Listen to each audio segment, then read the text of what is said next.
जगन्नाथ यात्रा का महत्व हिंदू धर्म में बेहद खास माना जाता है। हिंदू पंचांग के अनुसार इस साल आषाढ़ मास में शुक्ल पक्ष की द्वितीया तिथि को जगन्नाथ रथ यात्रा निकाली जाती है। इस साल रथ यात्रा का आयोजन 12 जुलाई सोमवार को होगा। माना जा रहा है कि इस बार भी भक्तों को इस रथ यात्रा में शामिल होने का सौभाग्य प्राप्त नहीं हो पाएगा।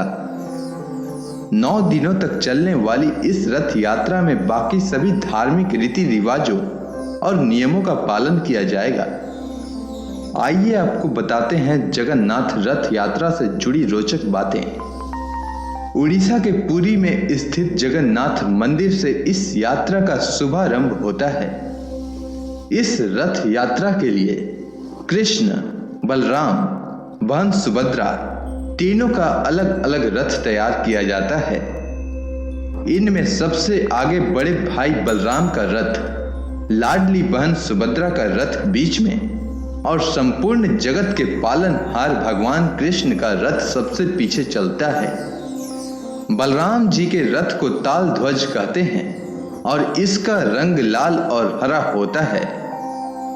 बहन सुभद्रा के रथ को दर्प दलन कहा जाता है और यह काले और नीले रंग का होता है। वहीं भगवान कृष्ण के रथ को गरुड़ ध्वज कहते हैं और इसका रंग लाल व पीला होता है। रथ की लकड़ी के लिए नीम के पेड़ का चयन किया जाता है।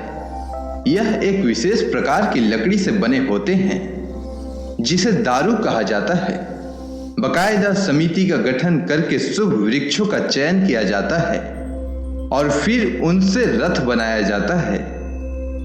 बताते हैं कि रथ को बनाने में किसी प्रकार की किल या अन्य कांटेदार चीजों का प्रयोग नहीं होता है।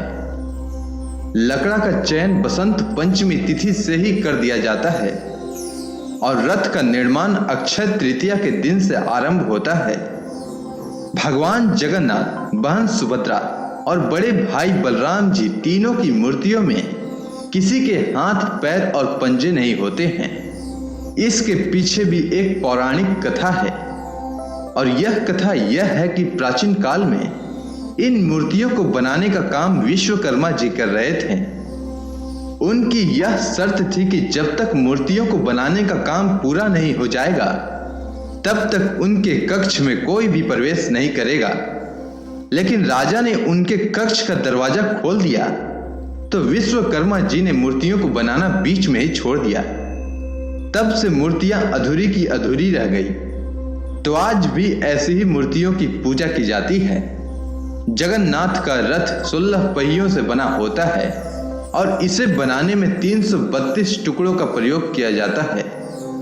इसकी ऊंचाई 45 फीट रखी जाती है। इस रथ का आकार बाकी दोनों रथों से बड़ा होता है। इनके रथ पर हनुमान जी और नरसिंह भगवान के प्रतीक चिन्ह अंकित होते हैं। मूर्तियों को लेकर प्राचीन मान्यता यह चली आ रही है कि इनके निर्माण में अस्थियों का प्रयोग किया गया है। इनका निर्माण राजा नरेश इंद्रद्युम्न ने करवाया था। वह भगवान विष्णु के परम भक्त थे। मान्यता है कि राजा के सपने में आकर भगवान ने उन्हें मूर्तियों को बनाने का आदेश दिया था। सपने में उन्हें बताया गया कि श्री कृष्ण नदी में समा गए हैं और उनके विलाप में बलराम और सुभद्रा भी नदी में समा गए हैं। उनके शवों की अस्थियां नदी में पड़ी हुई है।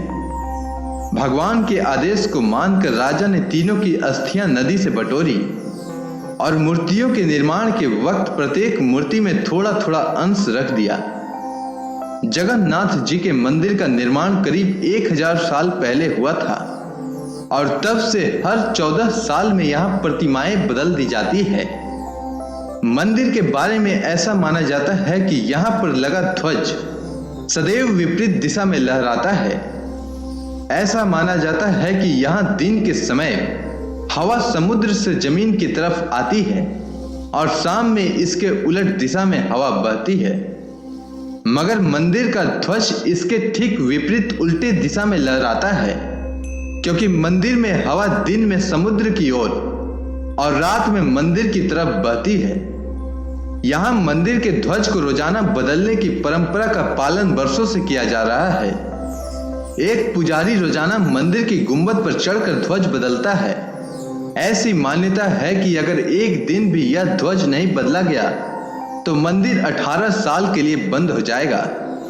रथ यात्रा पुरी के मंदिर से चलकर नगर भ्रमण करते हुए गुड़ीचा मंदिर पहुंचती है।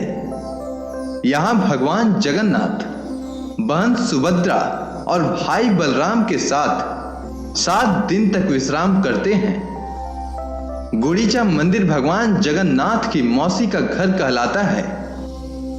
मान्यता है कि रथ यात्रा के तीसरे दिन यानी आषाढ़ पंचमी को देवी लक्ष्मी जगन्नाथ जी को ढूंढते हुए यहाँ आती हैं।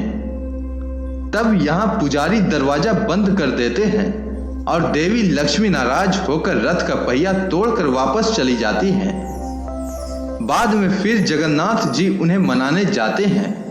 उस वक्त यहाँ मना मनवल का संवाद का गायन किया जाता है, जो कि सुनने में बेहद अनूठे लगते हैं। उम्मीद करता हूं कि जगन्नाथ रथ यात्रा से जुड़ी जानकारी आपको अच्छी लगी होगी। वीडियो के अंत तक बने रहने के लिए धन्यवाद। जय श्री कृष्ण।